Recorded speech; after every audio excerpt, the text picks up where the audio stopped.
അബുദാബിയിൽ അധികം ആരും അറിയപ്പെടാത്തൊരു സ്ഥലം, നിശബ്ദതയും പ്രകൃതിയുടെ സൗന്ദര്യവും കൂടി ചേർന്നിട്ടുള്ള ഒരു ബ്യൂട്ടിഫുൾ പ്ലേസ്. അങ്ങോട്ട് പോകുന്നതിന് മുമ്പ് നമുക്ക് വയറ് നിറച്ച് ഫുഡ് കഴിച്ചിട്ട് പോവാം. അതുപോലെ വെള്ളവും നമുക്ക് കൈ കരുതണം.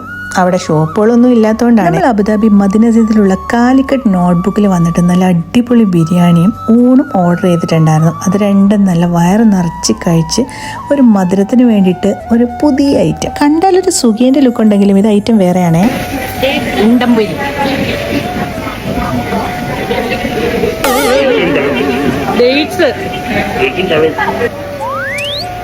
എൻ്റെ ടേസ്റ്റ് നോക്കിയിട്ടുള്ള ഫേസിൻ്റെ എക്സ്പ്രഷൻ കണ്ടിട്ട് നിങ്ങളിത് വാങ്ങിക്കാതൊന്നും ഇരിക്കണ്ട.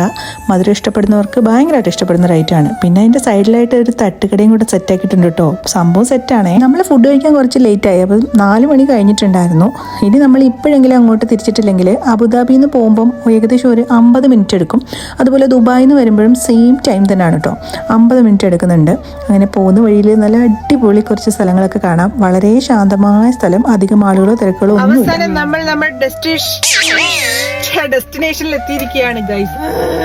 നമ്മളിപ്പോൾ എത്തിയിരിക്കുന്നു അബുദാബിയിലെ നമ്മുടെ കൊച്ചി കേരളം. കാണിച്ചിരുത്തെ നോക്ക് ഗൈസ്, നോക്ക്, ബ്യൂട്ടിഫുൾ. അങ്ങനെ അവിടെ എത്തിയ സ്ഥിതിക്ക് കുറേ ഫോട്ടോസും വീഡിയോസും ഒക്കെ എടുത്തു. ഇപ്പം നിങ്ങൾക്ക് മനസ്സിലായില്ലേ ഞാൻ സാരിയൊക്കെ ഉടുത്തിട്ട് എന്താണ് ഈ ചൂടത്ത് ഇറങ്ങിയതെന്ന്? ഇതായിരുന്നു ഗൈസ് എൻ്റെ മനസ്സിലുള്ളൊരു ഉദ്ദേശം. കുറച്ച് വീഡിയോസ് എടുക്കുക, ഫോട്ടോസ് എടുക്കുക. പിന്നെ സൺസെറ്റ് കാണാനായിട്ട് വേണ്ടി നിങ്ങൾ പോണോട്ടോ. എൻ്റെ മക്കളെ അടിപൊളി വൈബായിരുന്നു. ഇവിടെ ഇത് മാത്രമല്ല കേട്ടോ കാണാനായിട്ടുള്ളത്.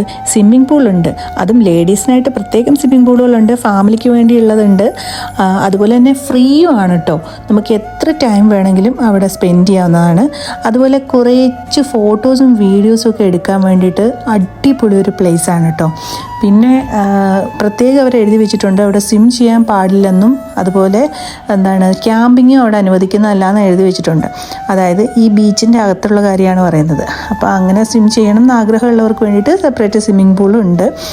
നമുക്ക് ഫ്രീ ആയിട്ട് യൂസ് ചെയ്യാവുന്നതാണ്.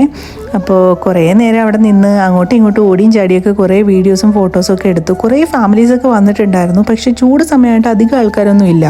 ഈവനിങ്ങിൽ വന്നിരിക്കാൻ പറ്റി അടിപൊളി ഒരു പ്ലേസ് ആണ് കേട്ടോ ഇത്.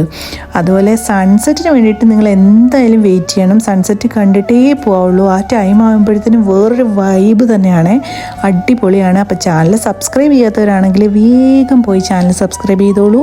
ഇന്നത്തെ വീഡിയോ നിങ്ങൾക്ക് ഏതായാലും ഇഷ്ടപ്പെട്ടെന്ന് വിശ്വസിക്കുന്നു. അടുത്തൊരു വീഡിയോ ആയിട്ട് വരുന്നത് വരെ ബൈ.